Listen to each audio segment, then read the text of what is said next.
And you're listening to Live from the Heartland. You're, as always, welcome to join us for the show here at the Heartland Cafe at the corner of Glenwood and Lunt in Rogers Park.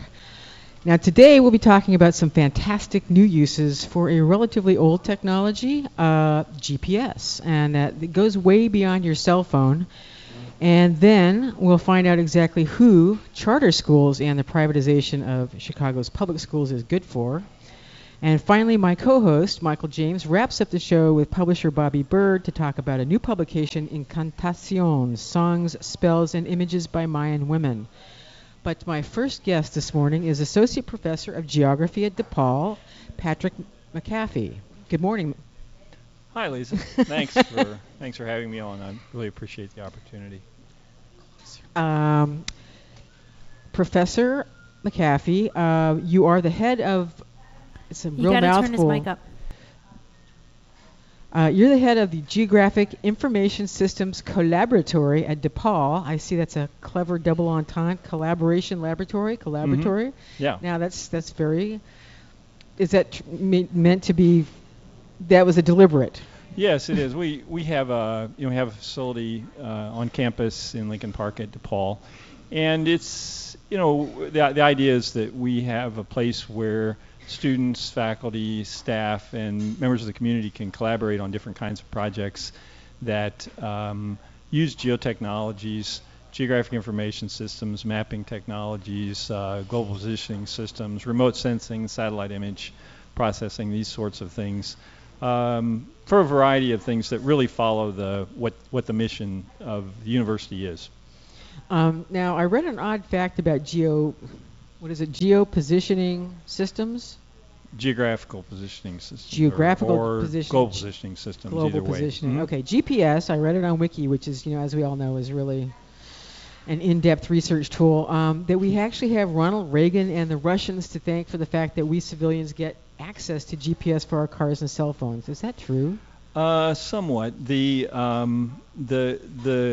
The technology actually was first started in the 70s, so you could probably thank maybe Jimmy Carter or Gerald Ford. See, in Wiki initially. It's just way off. It says something about Reagan, a Korean jet being shot down and Ronald Reagan's...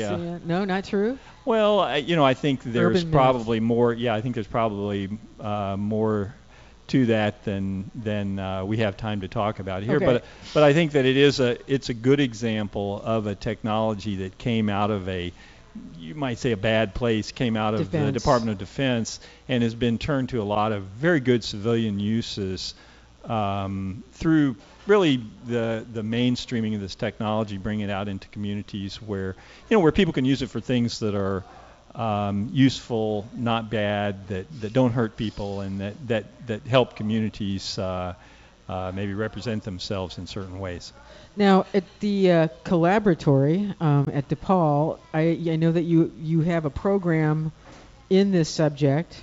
What's the program called? We have a certificate program in Geographic Information Systems, which involves a number of things. One of the things that we do is we do some community mapping through that program, where we work in communities starting out mapping toxic release inventory sites, or TRI sites. So students start right out getting the idea that they're able to map their own world, they're able to map their own community and map things that are important to them, toxics in their community. And then we build on that, and they eventually, by the end of the program, we have them working with different community organizations like the Pilsen Alliance, the Resurrection Project, in Pilsen and Little Village. Is there a lot of toxic residue in Pilsen? Well, yeah, there is quite a lot in Pilsen and in all of Chicago, but it is differential. There's a geography to it, and as you can probably imagine, the geography of toxics.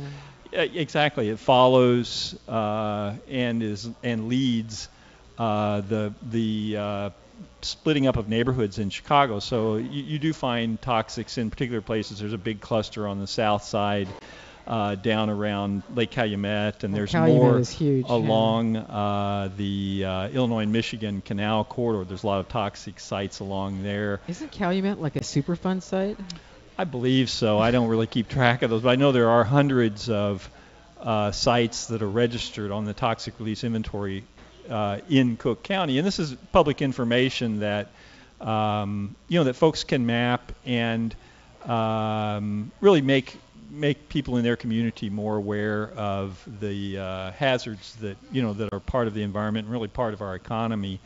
Here in the city. Now, earlier you mentioned that this program, the laboratory and the certificate program at DePaul have a mission statement, and part of that is social justice.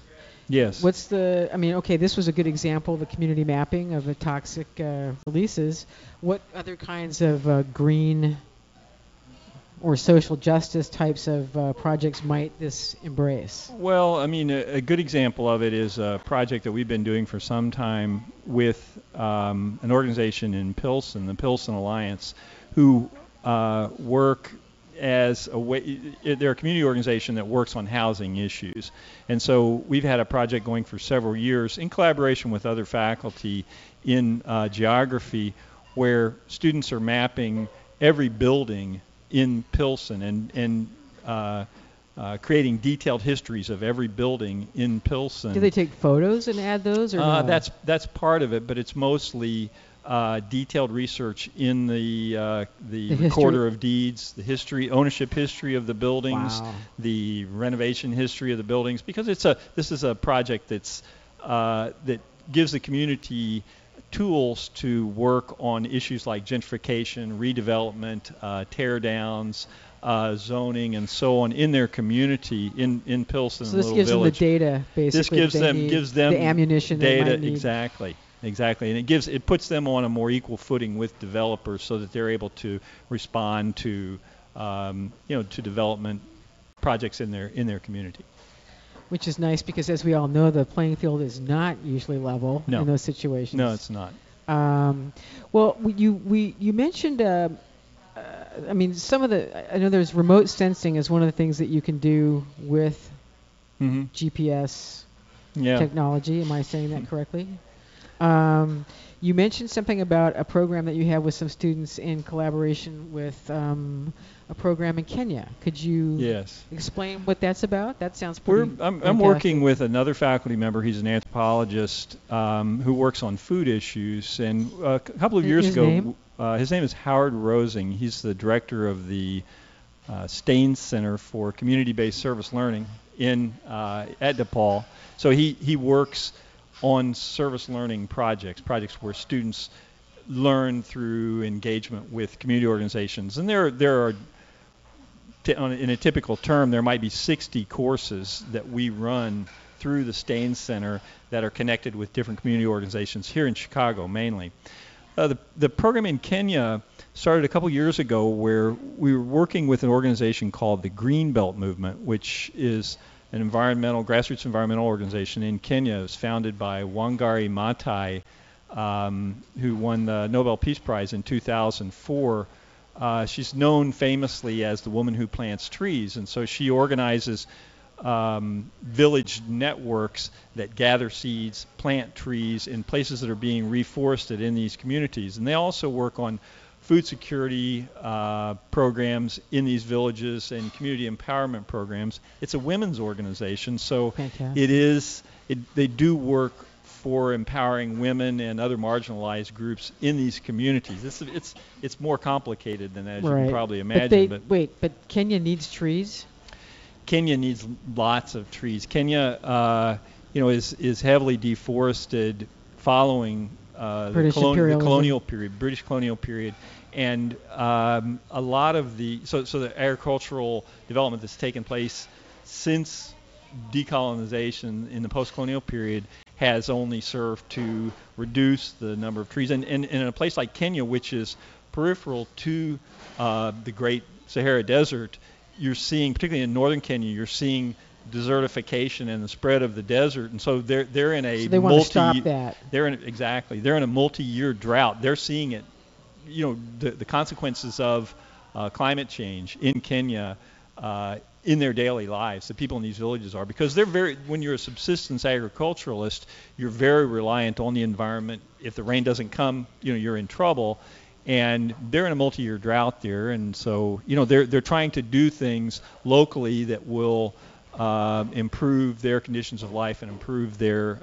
So we're working with these organizations this organization to accomplish some of the things that they're trying to accomplish.